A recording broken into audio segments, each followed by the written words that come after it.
Assalamualaikum warahmatullahi wabarakatuh.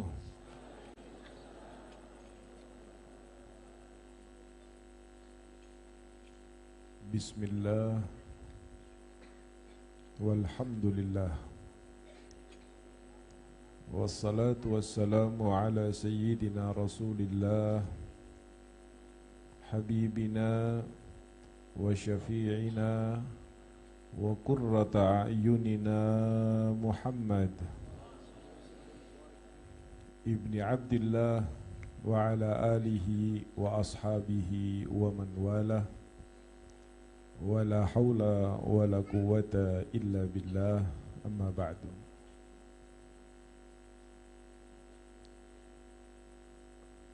Al-mukarramun wal muhtaramun yang sama-sama kita hormati dan kita cintai, serta kita muliakan dan kita harapkan barakah daripada doa-doanya, ilmu-ilmunya, para habaib, para alim ulama, para kiai dan ajengan, para asatidzah dan tokoh masyarakat.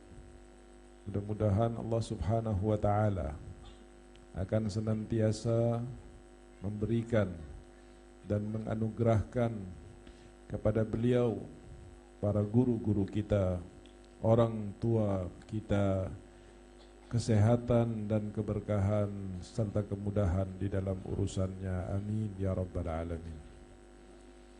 Yang sama-sama kita hormati dan kita cintai para aparatur pemerintahan, para sahabat-sahabat dari TNI dan Polri, serta seluruh daripada jamiah, organisasi-organisasi yang hadir pada malam hari ini. Harapan kita satu dari Allah, mudah-mudahan Allah subhanahu wa ta'ala akan selalu membimbing mereka ke jalan yang baik, ke jalan yang benar, ke jalan yang lurus, dan menguatkan pundak-pundak mereka untuk mengemban amanah daripada apa yang telah diamanahkan oleh Allah dan diharapkan oleh rakyat dan masyarakat Indonesia.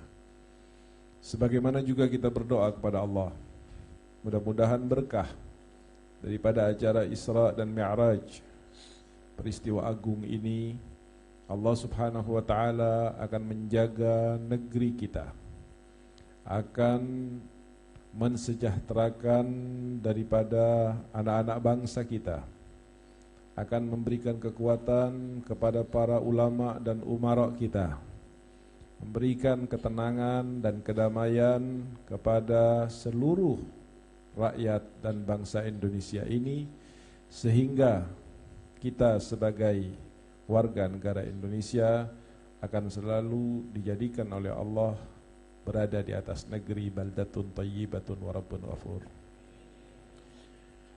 Kepada para panitia dan seluruh jamaah hadirin dan hadirat yang malam hari ini menghadiri acara yang mulia ini, semoga Allah subhanahu wa ta'ala akan memulangkan kita ke rumah masing-masing dalam keadaan selamat, sehat, walafiat, dan mendapatkan pencerahan-pencerahan daripada nasihat-nasihat agama yang sumbernya daripada Al-Quran dan hadis, serta sejarah hikmah mulia dari perjalanan suci Nabi Muhammad sallallahu alaihi wasallam. Sebagai umat Islam, kita wajib bersyukur kepada Allah, karena Allah subhanahu wa ta'ala lewat nabinya Muhammad khususnya dan para alim ulama pada umumnya telah menetapkan beberapa hal yang berkelanjutan dan berkesinambungan setiap tahunnya untuk supaya ketetapan-ketetapan itu menjadi media dan wasilah bagi kita untuk dapat kiranya mencintai, mengenal dan meneladani Nabi besar Muhammad sallallahu alaihi wasallam.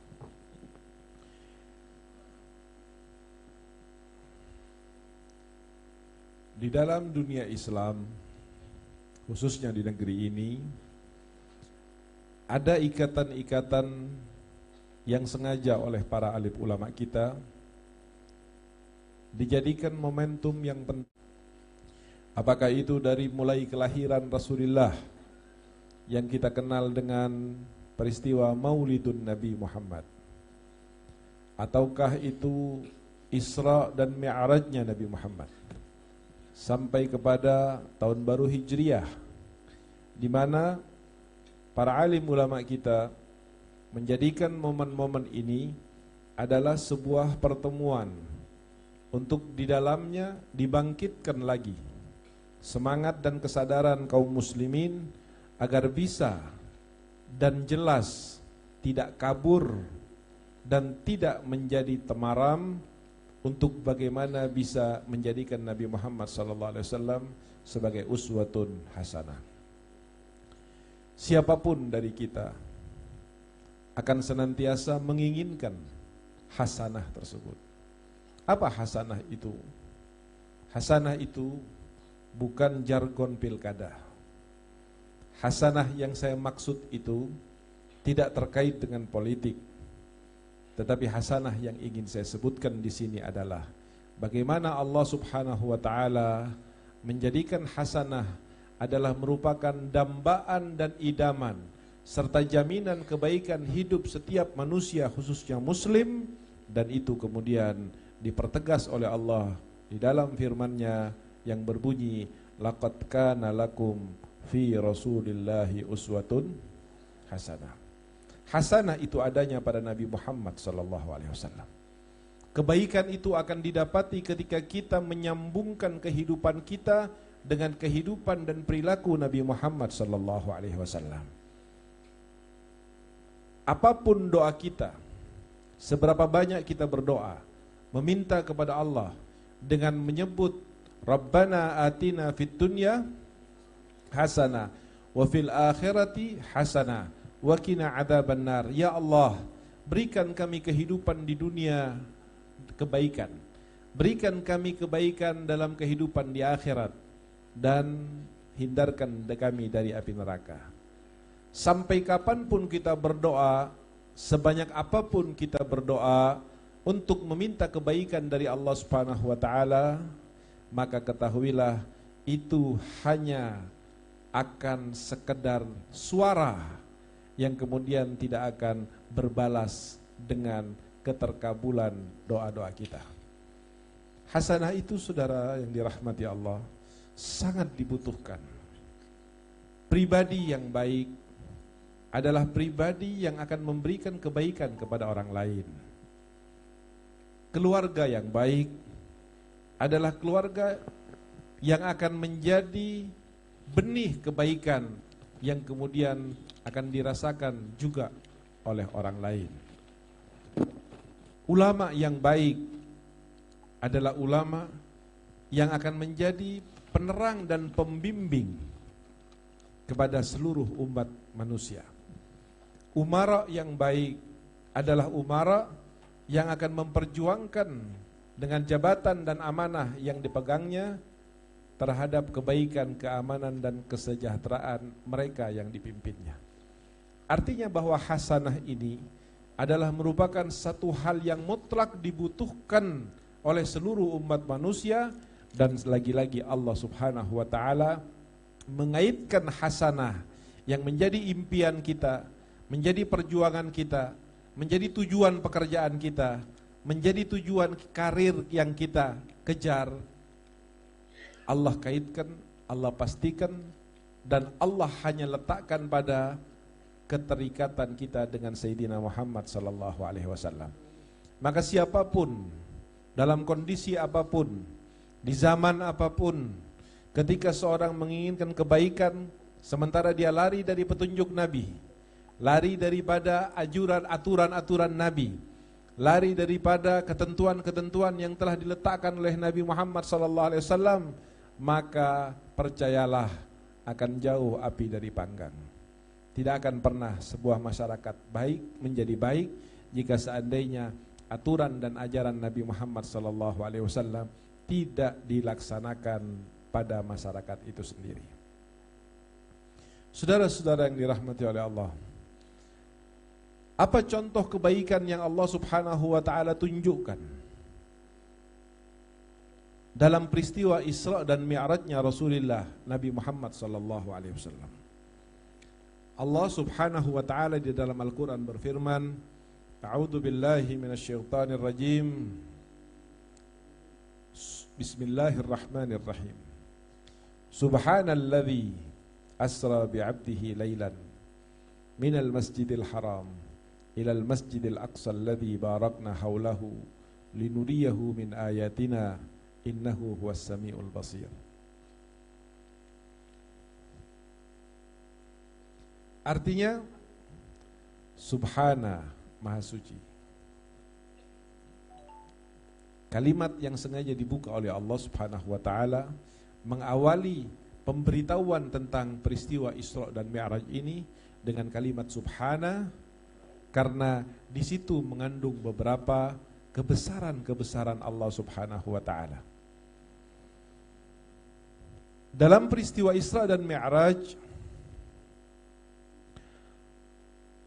Rasulullah sallallahu alaihi wasallam tidak mengatakan saya berangkat, tidak. Tetapi Nabi mengatakan saya diberangkatkan oleh Allah Subhanahu wa ta'ala. Sehingga peristiwa Isra dan Mi'raj tidak bisa dilihat dari sudut pandang akal manusia, tetapi harus lebih kepada iman yang menyikapinya. Jika seandainya akal manusia yang akan menerima tentang peristiwa Isra dan Mi'raj ini, maka pasti akal akan mengatakan Nabi Muhammad telah berbohong. Ini tidak mungkin. Adalah satu hal yang mustahil. Dan jangankan kita yang telah lewat 1400 tahun daripada kejadian tersebut.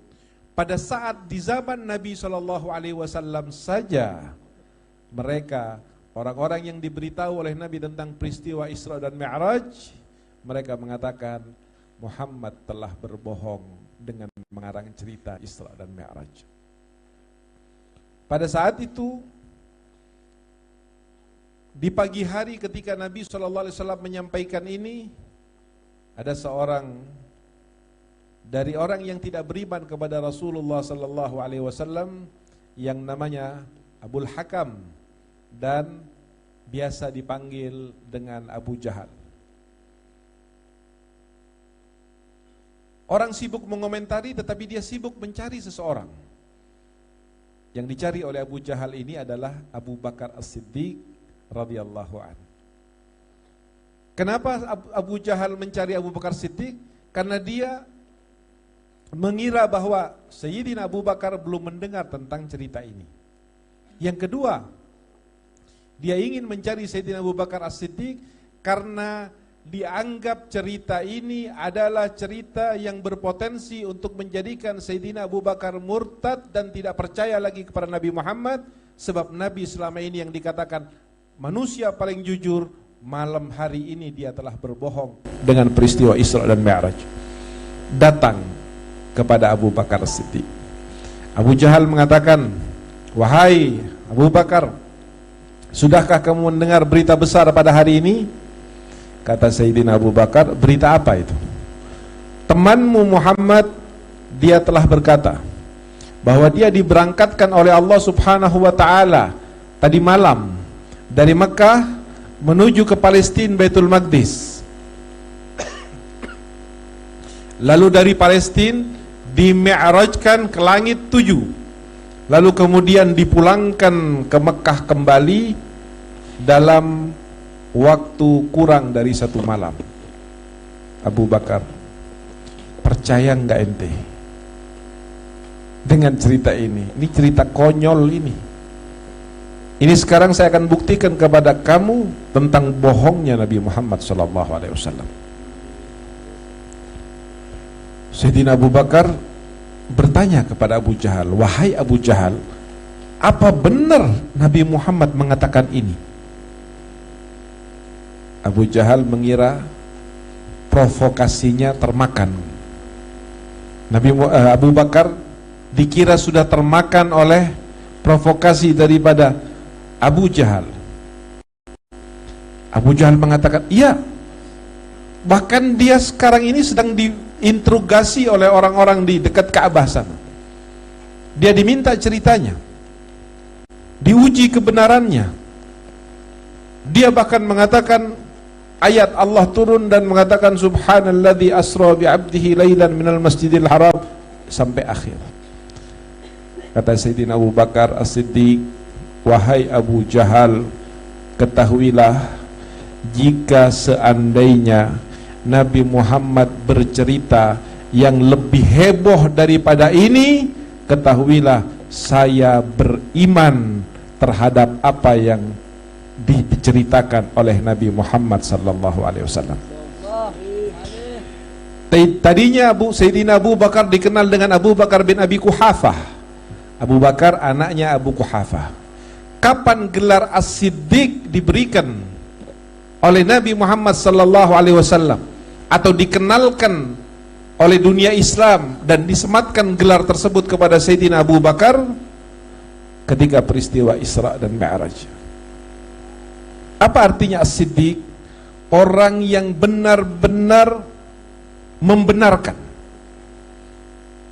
Ketika orang banyak mendustakan Nabi SAW dengan peristiwa Isra dan Mi'raj ini, Abu Bakar berkata dengan perkataan yang sangat fenomenal, dia mengatakan, andai Muhammad bercerita yang jauh lebih besar daripada itu, ketahuilah bahwa Abu Bakar adalah orang pertama wa ta'ala maha segala-galanya. Allah ingin menggambarkan bahwa perjalanan di dunia di daratan saja ini sudah luar biasa, sehingga Allah membuka dengan mengatakan subhana, maha suci Allah. Kita paham di dalam agama ini seringkali ketika kita menemui hal-hal yang menakjubkan, hal-hal yang mengagumkan, hal-hal yang besar, maka seorang mukmin menyikapi kejadian besar itu dari mulutnya yang paling sering keluar adalah kalimat subha. Melihat pemandangan yang bagus, melihat lautan yang demikian dahsyat, melihat fenomena yang demikian luar biasa, maka tanpa sadar keimanannya mengeluarkan kalimat dari mulutnya subhanallah. Kenapa dikeluarkan kalimat ini? Ini adalah ajaran turun-temurun yang dibawa dari Nabi Muhammad, difahami dari Quran, lalu berpindah kepada sahabat tabi'in dan salafus saleh, terinspirasi oleh ayat bagaimana Allah Subhanahu wa ta'ala ingin menjelaskan perjalanan yang luar biasa ini, yang sangat mengagumkan ini, yang spektakuler ini, dibuka ayatnya dengan ungkapan subhana. Kemudian menjadi pelajaran bagi kita yang lupa atau belum tahu, kalau lihat sesuatu yang besar, sesuatu yang mengherankan, sesuatu yang mengagumkan, maka jangan sekali-kali kita melupakan kesucian Allah Subhanahu wa ta'ala. Dengan saat kita memandang dan kita terpana, kita ucapkan subhanallah. Selain itu adalah ibadah, dan subhanallah memiliki sebuah pahala yang sangat besar sekali. Ketika satu hari Nabi Allah Sulaiman alaihissalam yang diberi oleh Allah Subhanahu wa ta'ala kekuasaan dunia dan akhirat. Di dunia sebagai seorang raja, dan di akhirat dia akan tinggi derajatnya sebagai seorang nabi dan rasul. Pernah satu kali Nabi Sulaiman berdoa kepada Allah, ya Allah, aku mohon kepadamu kerajaan yang tidak akan pernah dimiliki oleh orang-orang setelah aku. Dan dikabulkan oleh Allah Subhanahu wa ta'ala. Diberikan oleh Allah kerajaan yang luar biasa, kepada Nabi Allah Sulaiman alaihissalam. Sehingga salah satu kekuasaan Nabi Sulaiman bukan hanya kepada manusia, tetapi Nabi Sulaiman diberi kekuasaan oleh Allah Subhanahu wa taala untuk mengatur dan menundukkan sampai kepada bangsa jin. Kerajaan Nabi Sulaiman yang demikian indah saat itu,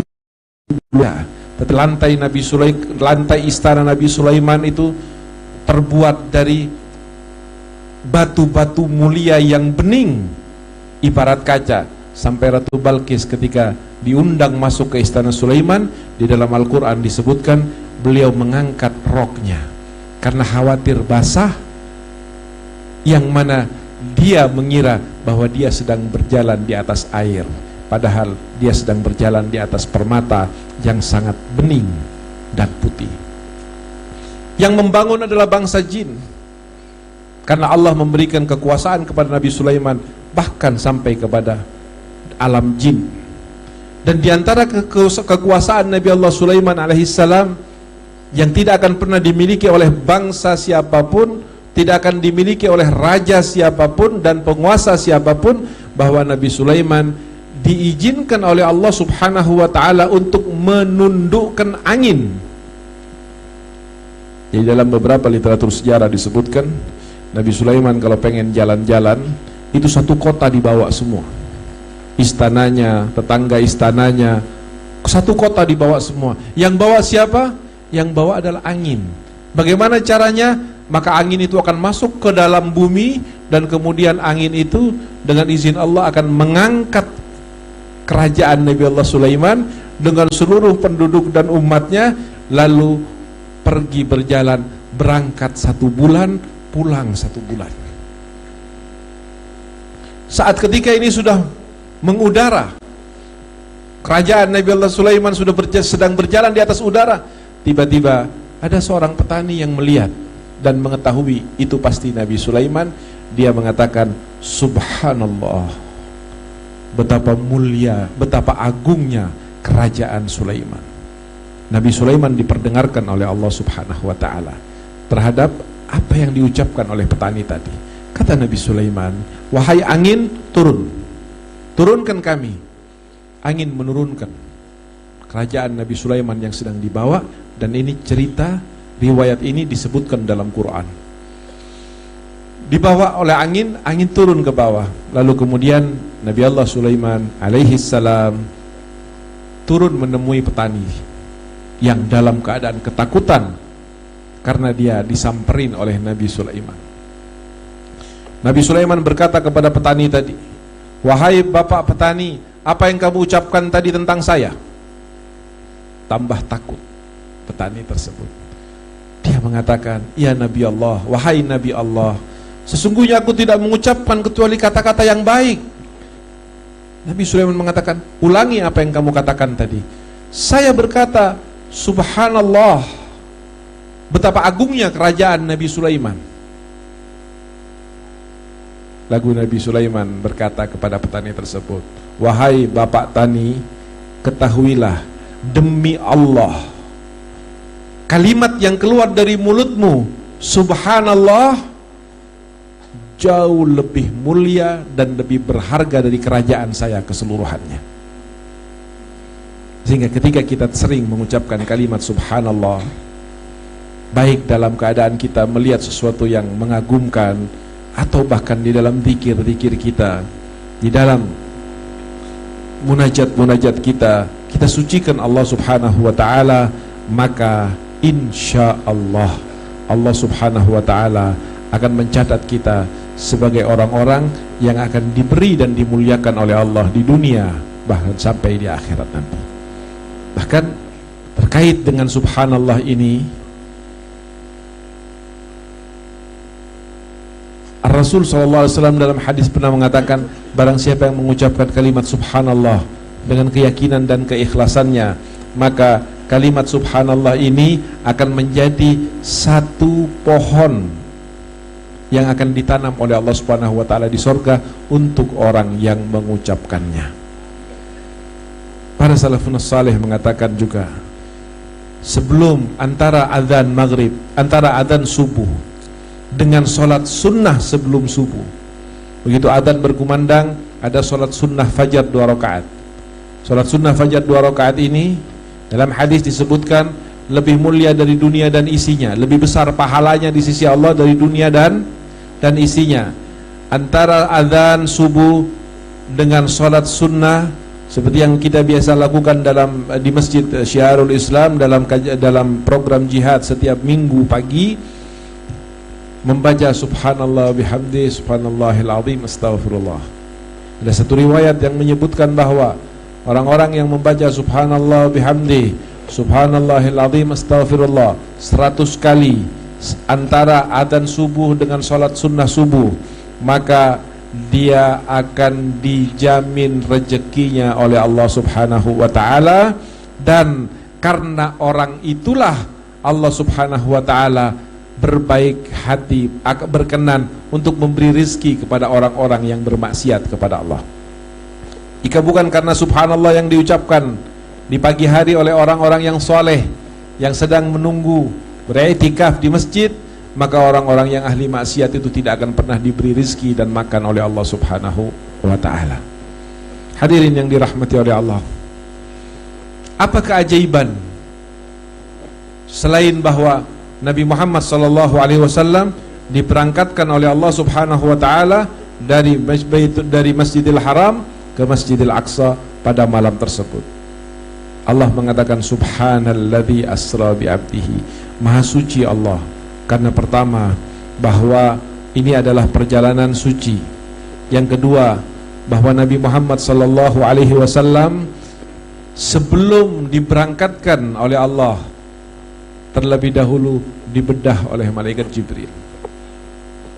Dibedah dadanya oleh malaikat Jibril, dan kemudian disucikan hatinya lebih suci dari sebelumnya dan disucikan sesuci-sucinya. Kejadian yang tidak akan pernah dialami oleh orang lain. Kejadian yang pada saat itu kalau ada orang dibedah pasti akan wafat, karena tidak akan bisa disambungkan lagi. Tetapi ketika itu terjadi kepada Nabi Muhammad SAW, maka kegiatan yang menurut orang lain pasti akan berakibat hilangnya nyawa, tetapi justru terjadi kepada Nabi Muhammad, menambahkan kemuliaan di atas kemuliaan yang pernah beliau terima. Di dalam hati Nabi Muhammad SAW selain diisi dengan hikmah-hikmah, karena ini adalah perjalanan yang sangat menentukan, perjalanan yang sangat mulia, perjalanan yang akan mengukuhkan bahwa Nabi Muhammad adalah sebaik-baik Nabi dan pemimpin para Rasul, maka Nabi Muhammad harus berada dalam kondisi yang sangat luar biasa sekali. Selain daripada itu semua, Allah Subhanahu wa ta'ala ketika membedah hati Rasulullah SAW, di antaranya Allah mengambil di dalamnya dan membuang rahmatnya Nabi kepada syaitan. Karena di dalam Al-Quran disebutkan tentang Nabi Muhammad, wa ma arsalnaka illa rahmatan. Al-alamin itu adalah manusia, baik yang muslim maupun bukan muslim. Al-alamin itu adalah pohon-pohonan, lautan, bebatuan gunung, langit. Termasuk di dalam rahmatan lil alamin itu adalah jin dan syaitan serta iblis. Di dalam hati Nabi ada rahmat yang luar biasa kepada seluruh makhluk, kepada alam semesta. Di situ Allah Subhanahu wa ta'ala membuang rahmatan lil alamin dari hati Nabi Muhammad SAW untuk setan, sehingga seandainya suatu saat nanti, khususnya di akhirat, setan datang kepada Nabi untuk meminta syafaat agar jangan dimasukkan ke dalam neraka tetapi dimasukkan ke dalam sorga, maka khawatir kalau rahmat itu masih ada, maka Nabi Muhammad akan mensyafaati setan sehingga dia tidak lagi masuk ke dalam neraka. Tapi itu dibuang oleh Allah Subhanahu wa ta'ala. Nabi rahmat kepada seluruh alam semesta, terkecuali kepada setan, Nabi tidak memiliki rahmat lagi.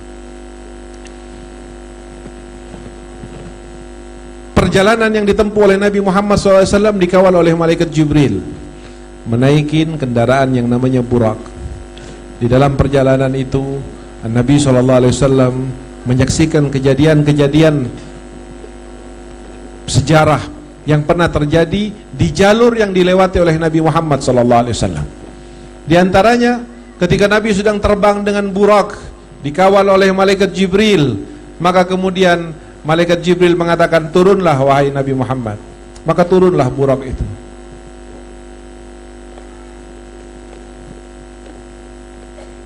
Ketika turun burak itu, Nabi Muhammad bertanya, ada apa wahai Jibril? Kamu salat 2 rakaat di sini. Untuk apa saya salat 2 rakaat di sini? Karena di sini Nabi Musa pernah salat dulu. Jadi ajaran kita kemudian mendatangi tempat-tempat, mencari keberkahan dari tempat-tempat yang pernah dikunjungi oleh orang-orang soleh, termasuk berziarah kepada kuburan orang-orang soleh, adalah merupakan satu yang pernah diajarkan oleh malaikat Jibril kepada Nabi Muhammad SAW, dan kemudian kita mengikutinya sebagai umatnya.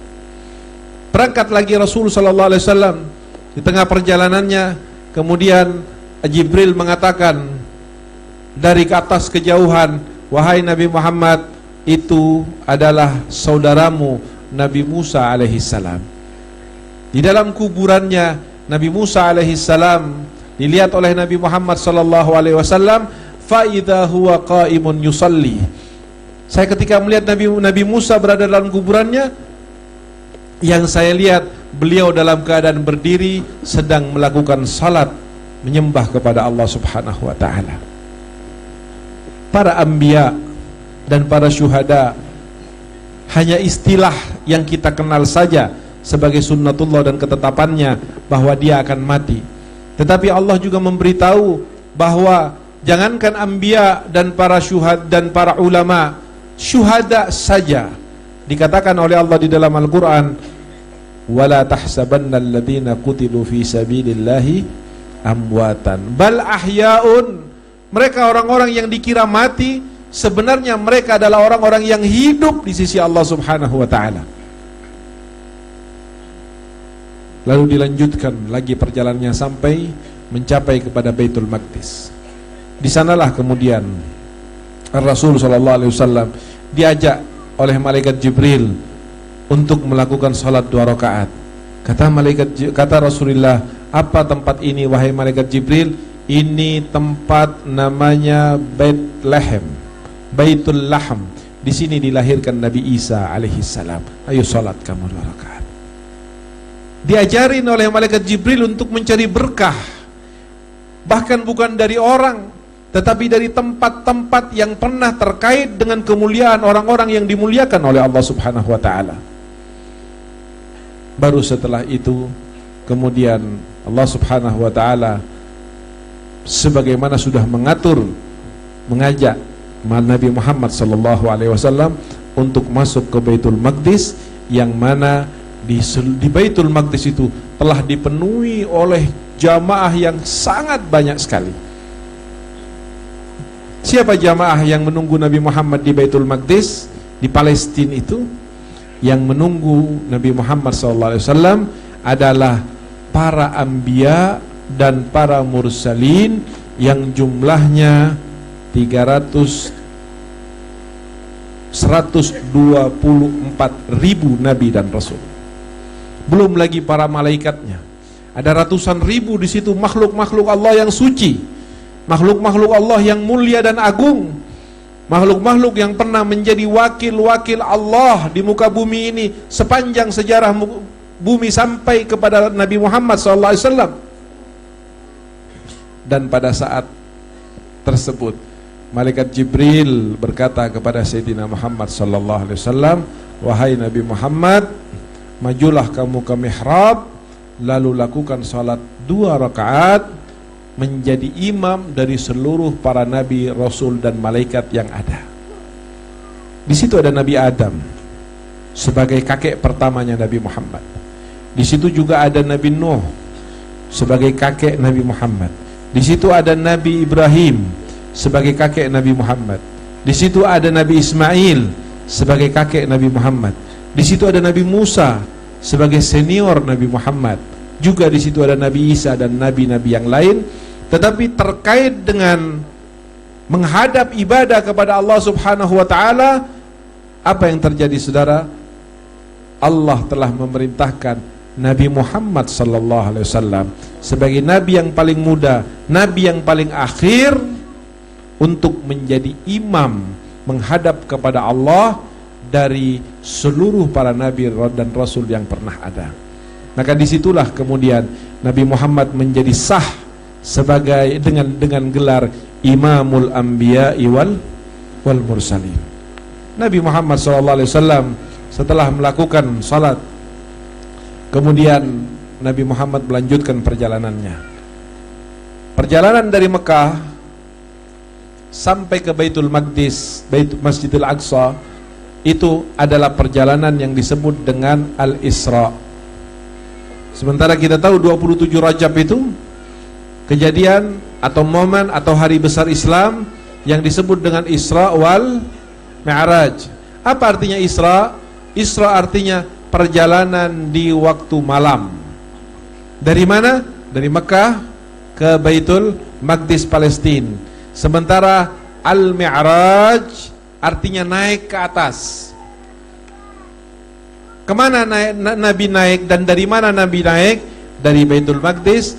Nabi kemudian naik menuju langitnya Allah, tingkat demi tingkat, pintu demi pintu, sampai mencapai tempat tertinggi, sampai Nabi Muhammad SAW pada malam kejadian itu berjumpa dengan Allah Subhanahu wa taala.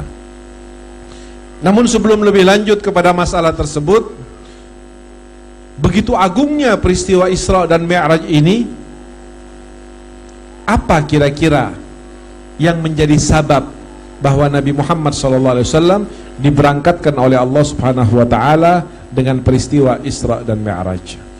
Saudara yang dirahmati oleh Allah, peristiwa Isra dan Mi'raj ini terjadi di tahun ke-10. Tahun ke-10 dari kenabian Nabi Muhammad SAW. Nabi Muhammad lahir di tahun Gajah sampai 40 tahun, baru kemudian diangkat oleh Allah secara resmi dengan turunnya ayat Iqra menjadi Nabi. Lalu kemudian Nabi mulai berdakwah. Ada sebagian yang mengatakan Nabi Muhammad SAW di usia 40 tahun hanya menjadi Nabi ketika dituruni Iqra. Baru kemudian ketika turun ayat Fasda' bima tu'mar wa'arid 'anil musyrikin, itu adalah ayat yang mengangkat Nabi SAW sebagai seorang Rasul. Berjalanlah kemudian dakwah Nabi Muhammad SAW sebagai Nabi dan Rasul ini 10 tahun. Luar biasa apa yang dialami oleh Nabi Muhammad SAW. Luar biasa menyentuhnya apa yang diperjuangkan dan dikorbankan oleh Nabi Muhammad untuk kita sebagai umatnya, sehingga hukumnya adalah wajib bagi umat Nabi Muhammad SAW, penentu keimanan bagi umat Nabi Muhammad SAW untuk menjadi seorang muslim yang baik dan menjadi seorang mukmin yang baik adalah dengan mempelajari dan mengetahui sejarah dengan detail satu persatu dari perjalanan, kejadian dan riwayat Nabi besar Muhammad SAW. Jika kemudian para sahabat radhiyallahu taala anhum, sebagaimana kita sering baca di dalam sejarah-sejarah Islam, dari mulai sahabat yang kecil sampai sahabat yang paling tua, dari sahabat yang tidak memiliki ilmu agama yang cukup sampai kepada sahabat yang paling alim, dari sahabat yang berjenis kelamin laki-laki sampai kepada sahabat yang berjenis kelamin perempuan, semuanya adalah orang-orang yang mencintai Nabi Muhammad SAW dengan cinta buta dan cinta mati. Di hadapan kecintaannya kepada Nabi Muhammad SAW seakan-akan hilang akal sehatnya. Di hadapan kecintaan kepada Nabi Muhammad SAW, mereka rela mengorbankan segala yang dimilikinya untuk mencintai dan untuk kecintaan kepada Nabi Muhammad. Mereka tidak lagi berpikir apakah ini pantas, apakah ini baik, apakah ini, dan seterusnya. Sampai ada yang berbohong karena kecintaannya kepada Nabi Muhammad, dimaafkan oleh Allah. Ada yang menentang Nabi Muhammad karena kecintaannya kepada Nabi Muhammad, dimaafkan oleh Allah. Bahkan bukan hanya dimaafkan, diangkat derajatnya tinggi oleh Allah, dan bahkan diberi kabar gembira dia akan masuk surga padahal orangnya belum wafat.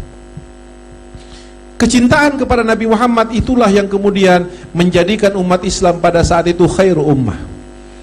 Kecintaan kepada Nabi Muhammad dari umat Islam yang hidup di zaman Nabi, sahabat-sahabat Nabi, itulah yang kemudian mengantarkan mereka kepada tingkatan di mana jika seandainya ada ibaratnya tukang somai, tukang ojek pada saat itu, maka wali terbesar sekalipun, alim terbesar sekalipun setelah generasi sahabat, tidak akan pernah ada yang mampu menandingi derajatnya, ketinggiannya di sisi Allah Subhanahu wa taala dari sahabat Nabi, walaupun selain sahabat lebih alim, walaupun selain sahabat lebih keramat, walaupun setelah sahabat lebih wali, lebih ma'rifah kepada Allah Subhanahu wa taala, tetapi mereka tidak akan pernah mampu mengalahkan ketinggian derajat sahabat Nabi yang katakanlah mereka tidak terlalu faham terhadap masalah agama. Hal itu karena keberkahan mereka berkumpul dengan Nabi dan mencintai Nabi Muhammad sallallahu alaihi wasallam. Di dalam Al-Quran, di dalam hadis, Nabi SAW menitik beratkan masalah cinta ini. Ulama panjang lebar membahas tentang kebaikan umat ini akan ditentukan oleh cintanya mereka kepada Rasulullah SAW. Berkaca kepada sejarah kehidupan Nabi Muhammad dan orang-orang yang ada di sekitarnya, bagaimana mereka setelah mengetahui, mengikuti, mendengar dan melihat perjalanan Nabi Muhammad jengkal demi jengkal, hari demi hari, bulan demi bulan, maka tidak ada alasan orang yang tidak Islam terkecuali harus menerima keislaman. Tidak ada alasan orang yang sudah Islam terkecuali menempatkan Nabi Muhammad lebih mereka cintai dari anaknya, dari bapaknya, dari istrinya, dari hartanya, dan dari seluruh apa yang ada di muka bumi ini. Apa yang membuat mereka cinta kepada Nabi sehingga mereka menjadi khairu ummah, sehingga mereka menjadi ahli ibadah, sehingga mereka mendapatkan kenikmatan ibadah, sehingga mereka menjadi orang-orang yang dipuji oleh Allah Subhanahu wa taala dalam Quran, diabadikan sampai hari kiamat ceritanya, sebagian cerita mereka dalam Quran. Apa yang menyebabkannya? Karena mereka mencintai Nabi.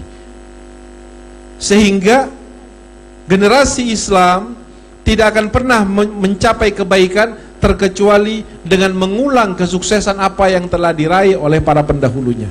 Jika umat Islam sekarang ini, kita sering melihat sebagian dari mereka, anak-anak mudanya menjadi tidak lagi peduli dengan ibadah kepada Allah. Remaja putrinya merasa keberatan untuk menutup auratnya. Orang-orang dewasanya menjadikan bisnis dan karirnya serta jabatannya segala-galanya melebihi agama dan penghambaannya kepada Allah. Ketahuilah bahwa sebenarnya mereka mendapatkan kondisi yang tidak baik itu lantaran mereka tidak mengenal Nabi Muhammad SAW. Jika seandainya mereka mengenal Nabi Muhammad, mustahil mereka akan memiliki kondisi seperti yang mereka alami sekarang ini. Jika mereka mengenal Nabi Muhammad, pasti mereka akan mencintai Nabi. Dan jika mereka mencintai Nabi, maka tidak akan ada kesulitan, tidak akan ada perpecahan, tidak akan ada permusuhan, tidak akan ada saling curiga, tidak akan ada orang bermusuhan karena dagangan, tidak akan ada orang bermusuhan karena politik, tidak akan ada sesuatu yang tidak mengenakan, karena Nabi SAW telah dijamin oleh Allah Subhanahu wa taala dengan kepastian dan keniscayaan. Yang ikut Nabi Muhammad, dia akan menjadi orang yang aman. Yang mengikuti Nabi Muhammad, dia akan menjadi orang yang bahagia. Yang mengikuti Nabi Muhammad, dia akan menjadi orang yang saling mencintai dan menyayangi. Yang mengikuti Nabi Muhammad akan mendapatkan rahmat dari Allah. Yang mengikuti Nabi Muhammad akan mendapatkan pertolongan dan ditolong oleh Allah Subhanahu wa taala. Jika seandainya kemudian pertolongan terhadap kaum muslimin sekarang terasa tidak ada dari Allah, jika seandainya persaudaraan di antara umat Islam sekarang terasa tidak ada, jika seandainya karena masalah sedikit politik orang yang sudah kenal bertahun-tahun jadi bermusuhan bertahun-tahun, Orang yang jika seandainya karena bisnis, orang yang tadinya bertetangga dengan baik kemudian menjadi tidak akur. Jika segala bentuk kejahatan, kejelekan, dosa, ketidaknyamanan, itu satu penyebabnya. Karena mereka telah mengabaikan kecintaan dan petunjuk kepada apa yang pernah diberikan oleh Rasulullah SAW. Tidak akan mungkin, saudara, anak-anak kita kalau dari mulai kecil dikenalkan terhadap Nabi Muhammad. Tidak akan mungkin, saudara, wanita-wanita kita, pemuda-pemuda kita, orang-orang tua kita, dan siapapun dari kita, kalau terus dikenalkan terhadap Rasul SAW, lalu kemudian dia akan merasa gerah dengan syariah, dia akan merasa gerah dengan perintah Allah, dia akan lebih mencintai maksiat daripada larangan Allah Subhanahu wa taala. Tidak akan mungkin itu terjadi. Tetapi jika seandainya ini terjadi, ketahuilah bahwa sesungguhnya ada kesalahan dari kita terhadap petunjuk-petunjuk Nabi SAW. Saudara yang dirahmati oleh Allah, jika seorang nonton sinetron misalnya, atau melihat film action misalnya, maka siapapun yang melihat film itu, ketika film itu sudah bubar hanya dalam durasi kurang dari 2 jam, maka tertanam di jiwa, di dirinya seakan-akan dia adalah pendekarnya, dia adalah pelakunya, dia adalah wanita cantik yang diperebutkannya, walaupun kadang-kadang dia jelek, dia tahu dirinya jelek, tapi begitu selesai nonton, dia merasa dirinya adalah orang yang tadi sedang diperebutkan oleh para pemuda, orang yang menjadi putri dari seorang dan sebagainya. Itu karena dia hanya baru 2 jam saja dipengaruhi oleh suatu cerita fiksi. Bagaimana sahabat tidak akan mati untuk Nabi Muhammad SAW? Bagaimana dia tidak akan berkorban untuk agama? Sementara dalam masa hidupnya, dari mulai kanak-kanaknya sampai masa dewasa dan tuanya, dia selalu dipenuhi dan diwarnai oleh sejarah hidup Nabi Muhammad, wahyu dari Allah, petunjuk-petunjuk baik dari Nabi Muhammad, dikenalkan kepada Nabi Muhammad. Bahkan sampai jangankan sahabat radhiyallahu taala anhum, banyak daripada ulama-ulama kita tidak mau makan semangka misalnya, bukan karena dia tidak mau semangka, tetapi ketika di hari yang sangat panas ditawarkan semangka kepada seorang soleh, dan orang soleh itu ingin memakannya tetapi tidak mau memakannya, sehingga ditanya oleh orang yang menyuguhkannya, apakah anda tidak suka terhadap makanan semangka ini? Dia mengatakan, saya suka, saya ngelihat enak sekali ini. Lalu kenapa anda tidak makan? Apa jawabannya, saudara? Jawabannya, dia mengatakan, saya suka, saya mau, tetapi saya tidak memakan buah semangka ini karena saya tidak tahu cara Nabi Muhammad bagaimana memakan buah semangka ini. Sampai kepada tingkatan itu, bagaimana dia mengikuti jejak Rasul sallallahu alaihi wasallam. Dan orang-orang yang seperti ini adalah orang-orang yang dikatakan oleh Allah dalam Quran, la khaufun alaihim wala hum yahzanun. Mereka dalam menjalani kehidupan dunia tidak akan ada rasa sedih, tidak akan ada rasa takut.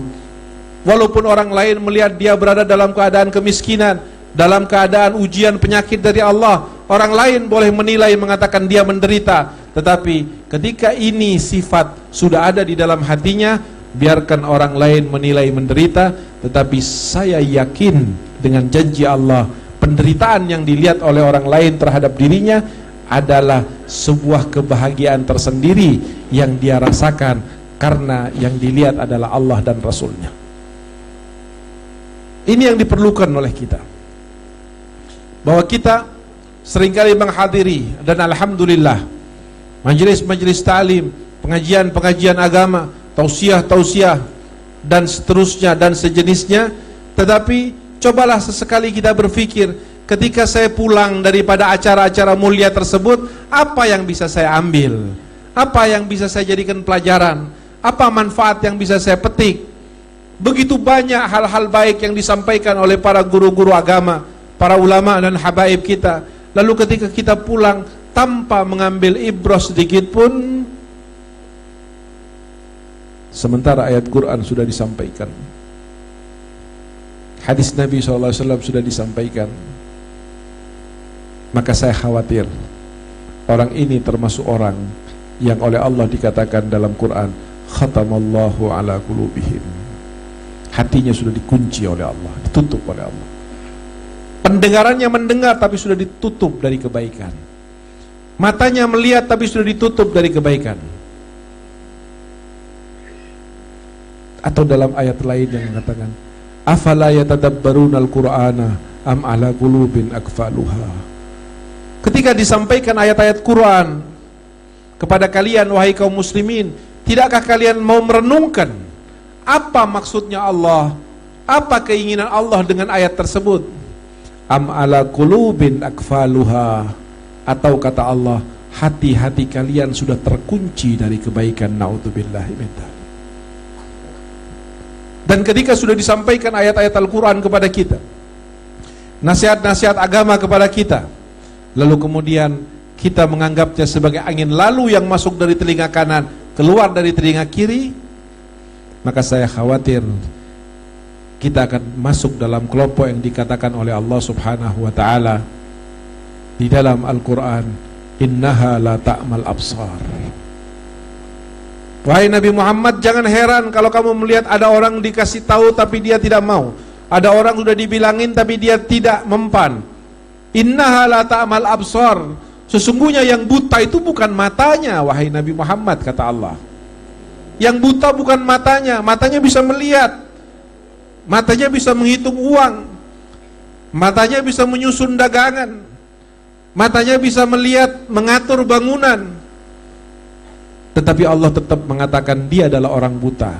Apa maksud kau ya Allah dengan mengatakan buta padahal dia bisa melihat? Kata Allah, yang buta bukan matanya, tetapi yang buta adalah al-qulub, hati yang ada di dada mereka itu yang telah buta. Dan ketika ini yang terjadi kepada seorang, maka Allah Subhanahu wa ta'ala dalam ayat yang lain berfirman, qala rabbi lima hasyartani a'ma wa qad kuntu basira. Orang-orang yang demikian ini ketika dibangkitkan di hari kiamat nanti dalam keadaan buta, gelap gulita, tidak bisa melihat. Dia protes kepada Allah. Dia mengatakan, Rabbi, ya Allah, lima hasyartani a'ma, kenapa saya ini sekarang kok buta ya Allah? Wa qad kuntu basira. Padahal waktu saya hidup dulu di dunia itu, saya melek sampai saya wafat, saya bisa melihat, tidak buta. Tapi kenapa begitu saya bangkit dari kematian, menuju ke padang mahsyar, saya sekarang nggak bisa ngelihat? 5. Kenapa? Allah menjawab, kadzalik, demikianlah kata Allah. Atatka ayatuna, telah datang kepada kamu, telah disampaikan kepada kamu, telah ditausiahkan kepada kamu, telah masuk ke dalam pemahamanmu, telah dimengerti oleh otakmu. Ayatuna, ayat-ayat kami. Fanasitaha, lalu kamu pura-pura lupa, lalu kamu tidak peduli, lalu kamu tidak berusaha untuk menjalankannya. Fakadzalikal yauma tunsa, maka demikianlah hari ini kamu juga dilupakan oleh Allah Subhanahu wa ta'ala. Coba kalau ada orang dilupakan oleh Allah di hari kiamat, bagaimana saudara? Kalau ada orang yang tidak diurus oleh Allah yaumul qiyamah, bagaimana? Dan kalau Allah sudah tidak ingin mengurus itu, maka Nabi Muhammad SAW pun tidak akan berani untuk intervensi apa yang menjadi kemauan Allah Subhanahu wa ta'ala. Akan dijauhkan dia dari Rasul sallallahu alaihi wasallam. Akan tidak dipertemukan dia di hari kiamat dengan Nabi Muhammad sallallahu alaihi wasallam, sehingga dia akan masuk ke nerakanya Allah Subhanahu wa ta'ala sebelum sempat berjumpa dengan Nabi Muhammad untuk mendapatkan syafaat dari Rasulullah sallallahu alaihi wasallam. Mudah-mudahan hati kita dibuka oleh Allah. Mudah-mudahan akal kita dirahmati oleh Allah. Mudah-mudahan pendengaran kita diberkahi oleh Allah. Dan mudah-mudahan mata kita memandang sebagaimana orang-orang soleh memandang, sehingga kita bukan menjadi orang-orang yang melek matanya, tetapi buta hatinya. Kita bukan menjadi orang-orang yang diperdengarkan oleh Allah ayat-ayatnya, tetapi kemudian di hari kiamat akan dikumpulkan dengan orang-orang yang justru saat di dunia tidak beriman dengan ayat-ayat Allah Subhanahu wa taala. Amin ya rabbal alamin. Saudara-saudara yang dirahmati oleh Allah, sababiyah daripada Isra dan Mi'raj ini adalah ketika pada tahun ke-10 dari kenabian Nabi Muhammad, atau tepatnya ketika Nabi Muhammad berusia 50 tahun, sedang gencar-gencarnya Nabi berdakwah, sedang giat-giatnya Nabi SAW menyampaikan ayat-ayat Allah, menyampaikan firman-firman Allah. Apa yang bisa dikorbankan, semuanya dikorbankan oleh Nabi Muhammad. Nabi Muhammad punya harta yang sangat banyak ketika menjadi suami Khadijah. Semuanya dikorbankan oleh Nabi Muhammad untuk dakwahnya. Nabi Muhammad dicintai pada saat itu di Mekah. Enggak ada orang di Mekah yang enggak cinta kepada Nabi Muhammad. Tetapi begitu Nabi Muhammad dakwah, semuanya membenci Nabi Muhammad. Nabi Muhammad dulu dihargai, dihormati di Mekah. Begitu Nabi Muhammad menjadi orang yang mengajarkan kebaikan, orang yang menyampaikan kebaikan, maka kemudian cintanya orang-orang itu berbalik menjadi kebencian kepada Rasulullah SAW. Tapi Nabi Muhammad tidak peduli. Yang dipedulikan oleh Nabi Muhammad adalah amanah dan perintah dari Allah. Ini yang saya lihat, ini yang saya pertimbangkan. Selainnya masa bodoh, kata Nabi SAW.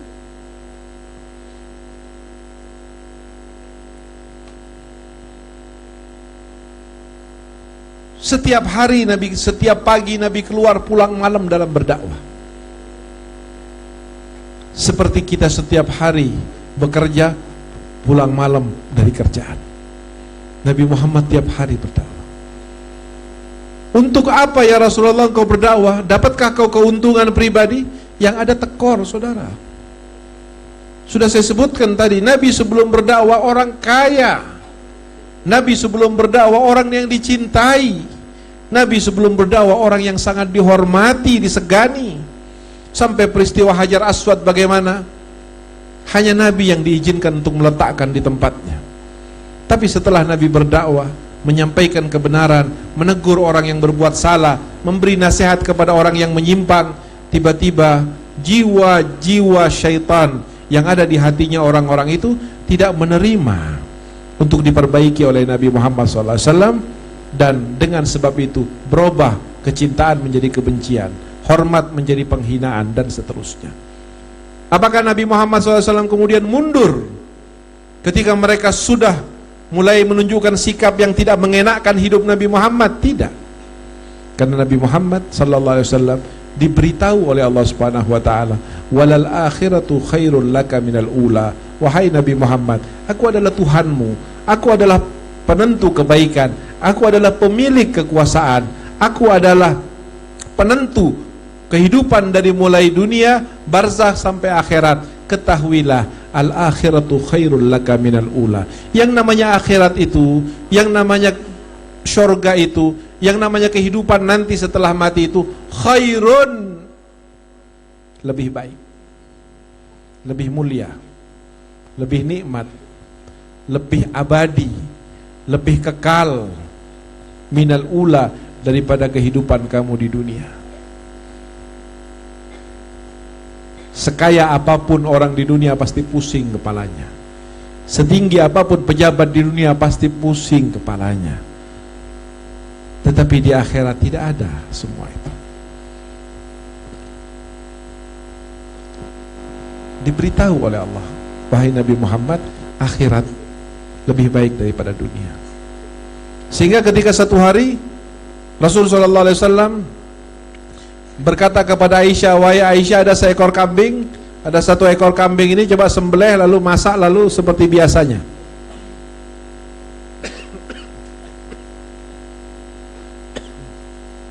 Lalu Nabi keluar ke masjid. Siang hari Nabi pulang ke masjid, dari masjid ke rumahnya.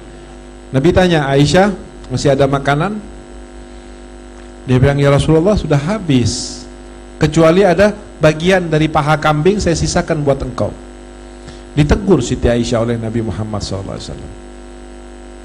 Kata Nabi Muhammad, Aisyah, yang lain dikemanain? Ya dikasihkan ke tetangga ya Rasulullah, seperti biasanya, dikirim ke fulan bin fulan, diberikan kepada ashabus suffah, yang ada sisa ini. Kata Rasulullah, yang sudah kamu keluarkan itu yang tersisa, dan ini yang akan habis. Kenapa? Karena sudah diberitahu oleh Allah, walal akhiratu khairul laka minal ula. Sehingga Nabi SAW mendapat benturan apapun, hinaan apapun, kondisi apapun, dia tetap lebih yakin terhadap Allah dan perintahnya, janji Allah dan pemberitahuannya tentang akhirat nanti. Di samping bahwa Nabi Muhammad melihat ini adalah salah satu usaha pasti saya terhadap umat saya sampai hari kiamat nanti. Bahkan ketika surat Ad-Duha diturunkan oleh Allah, dan di situ disebutkan wala saufa yu'tika rabbuka fatarda, nanti di hari kiamat kamu akan diberikan sesuatu oleh Allah wahai Nabi, dan kamu akan senang, kamu akan bahagia, kamu akan ridha. Di akhirat apa? Surga, istana, bidadari, makanan-makanan dan minuman yang lezat dan nikmat. Itu yang banyak tertera di dalam Al-Quran tentang hari akhir, tentang surga. Allah mengatakan lewat Jibril dalam surat Ad-Duha, wahai Nabi Muhammad, nanti kamu akan diberi sesuatu oleh Allah dan kamu akan bangga, bahagia, senang. Nabi Muhammad spontan mengatakan, wahai Jibril, tolong sampaikan pada Allah, kalau Allah ingin menyenangkan Muhammad, ingin meridhakan Muhammad, ingin membahagiakan Muhammad nanti di akhirat yang diyakini oleh Muhammad, ketahuilah, sampaikan pada Allah, katakan kepada Allah, wahai Jibril, Nabi Muhammad tidak akan pernah senang, tidak akan pernah bahagia ketika nanti berada di akhirat dengan sorga, dengan bidadari. Enggak, kata Nabi Muhammad. Yang membuat bahagia Muhammad hanya satu nanti di akhirat. Yang membuat bahagia, membuat ridha, membuat senang Muhammad di akhirat nanti bukan istana, bukan ini, bukan. Yang membuat hanya satu. Apa satu itu? Jangan masukkan, bilang sama Allah, jangan masukkan seorang pun dari umatku ke dalam neraka.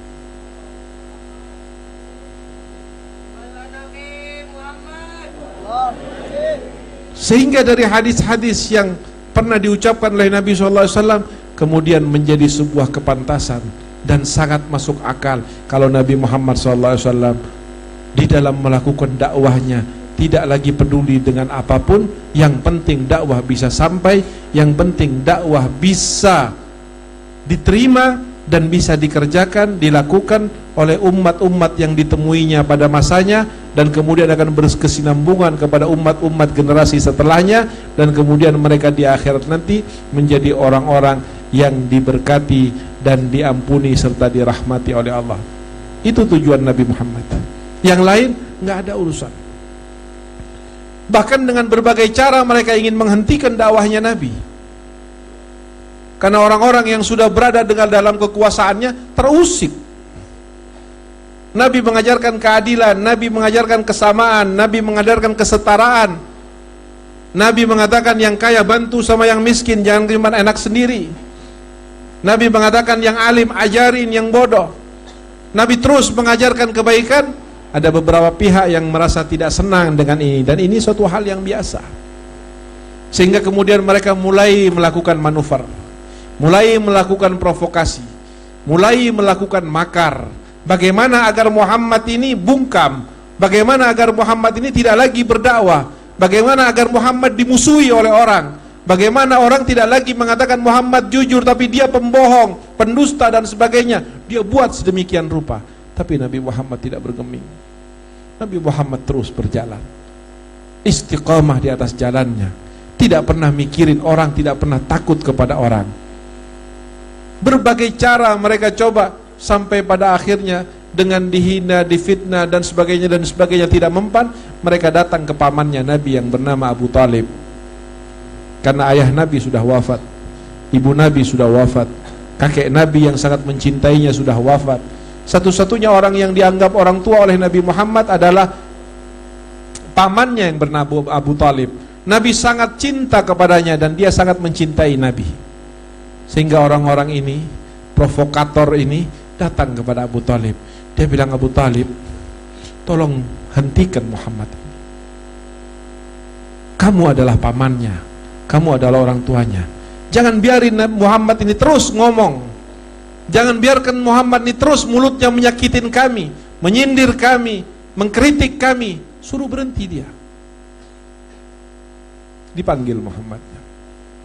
Dia bilang, Muhammad anakku, ini mereka datang kepada saya. Mereka minta kamu berhenti dengan tawaran-tawaran yang menarik. Ayo ngomong sama Muhammad. Dedengkot itu mengatakan kepada Nabi Muhammad, Muhammad, tolonglah berhenti kamu bicara seperti itu. Stop. Kalau kamu dengan dakwah itu pengen harta, kami akan kumpulkan uang semuanya. Kamu butuh berapa? Kami akan kasih. Kalau perlu kamu akan menjadi orang paling kaya di Mekah. Kami siap berikan semuanya kepadamu. Nabi Muhammad terlihat tidak terpengaruh wajahnya.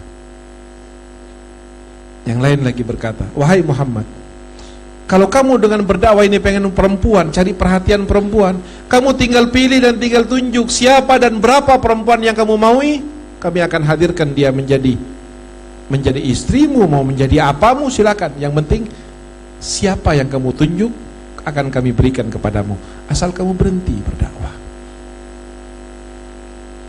Tidak juga membuat Nabi Muhammad tertarik. Muhammad, kalau kamu tidak tertarik dengan harta, tidak tertarik dengan wanita, barangkali kamu pengen jadi raja, kami akan angkat engkau menjadi raja kami, sehingga kami tidak akan memutuskan satu urusan terkecuali atas keputusanmu. Nabi Muhammad wajahnya tidak bergeming. Mereka bilang lagi, Muhammad, kalau kamu dalam berdakwah ini karena kamu mungkin sakit, pernah jatuh, terbentur atau apa, sehingga kamu stres, kami akan carikan kamu dokter. Kalau kamu karena kamu kemasukan jin, kami akan carikan dukun buat ngobati kamu. Pamannya bilang, wahai Muhammad, gimana? Paman, ini berat. Di satu sisi kamu sebagai anakku, di satu sisi mereka adalah sahabat-sahabat paman. Ini orang yang paling dihargai oleh Nabi Muhammad di Mekah. Abu Talib orang yang paling dicintai oleh Nabi Muhammad di Mekah. Tapi ketika kecintaan, penghormatan Nabi Muhammad kepada Abu Talib harus ditukar dengan dakwah, ditukar dengan kebenaran yang dia diperintahkan oleh Allah Subhanahu wa taala, maka dengan terpaksa ditolak oleh Nabi Muhammad walaupun dia adalah orang tuanya. Apa kata Nabi Muhammad? Wahai paman, andai mereka ini bukan sekedar ngasih perempuan, ngasih harta, menjadikan saya raja, andai mereka ini memberikan matahari untuk berada di tangan kanan saya dan memberikan bulan di tangan kiri saya, lalu diberi kemampuan saya untuk mengatur bulan dan bintang, artinya mau siang-siang apa kata Muhammad, mau malam-malam apa kata Muhammad. Jangankan harta, jabatan dan wanita, andai mereka meletakkan matahari tangan kananku dan bulan di tangan kiriku dengan keinginan mereka supaya aku berhenti dari dakwah, demi Allah aku tidak akan pernah berhenti dari dakwah sampai agama ini dimenangkan oleh Allah atau saya terbunuh karena agama ini.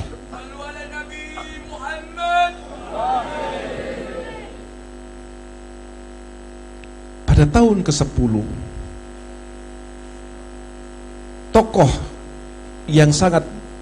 yang membentengi Nabi Muhammad dari hinaan, dari gangguan orang-orang, bahkan dari usaha pembunuhan adalah Abu Talib.